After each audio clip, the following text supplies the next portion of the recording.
Welcome to another video on my channel. Today I'm going to talk about my two custom BrickHeadz that I've made. One is Winnie the Pooh and the other one is Dumbo. To begin, I got inspiration for doing these from a Beyond the Brick video that I watched around a year ago. It was of a brick convention, and someone had made a whole bunch of custom BrickHeadz. In the collection there was a Dumbo, but it was a lot rounder than the interpretation that I created. It didn't really feel like a regular BrickHead, although mine doesn't really follow the regular BrickHead format anyways. The Winnie the Pooh, though, I did follow the standard format, so I guess I'll talk about him first. So the Winnie the Pooh here, I started by making the body first. I tried to go with a very symmetrical design so that it would be easy to make it look right without having to use any stickers. It would have been nice to have a collared sticker or something, because in the real animated version of him, he does have a collar. I tried to get it as round as I could with using the pieces that I had.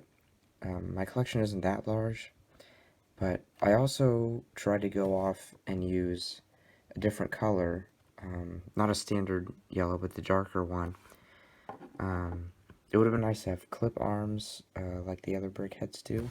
For example, Captain Salazar has that. But I think it looks okay just because he is supposed to be a bear, stuffed bear. So having flat arms kind of represents that as well. The makeup of the head is really complicated, but it does actually come out to the exact same stud width as a standard BrickHead, which is interesting, and I wasn't planning on that happening.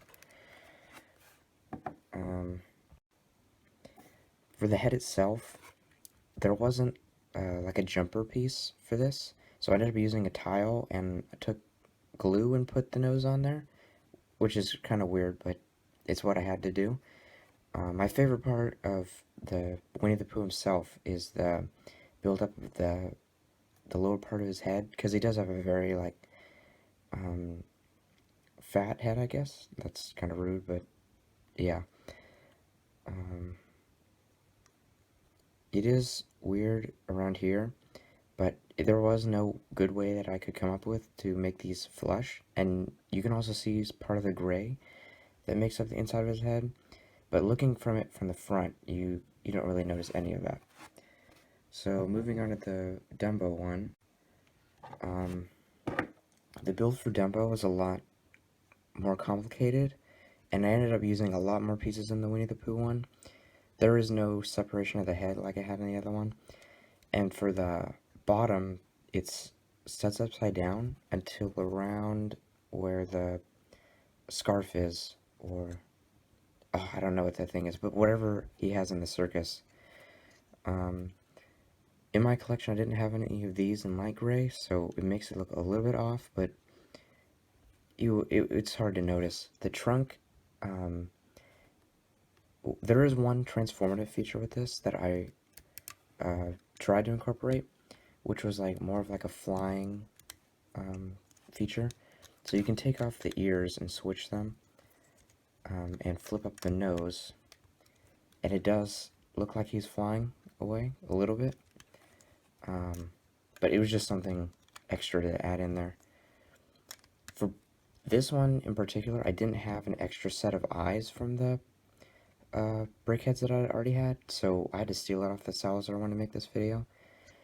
Below the eyes are the cheek details, which was on the one that I saw in the video, I believe, but I don't remember exactly.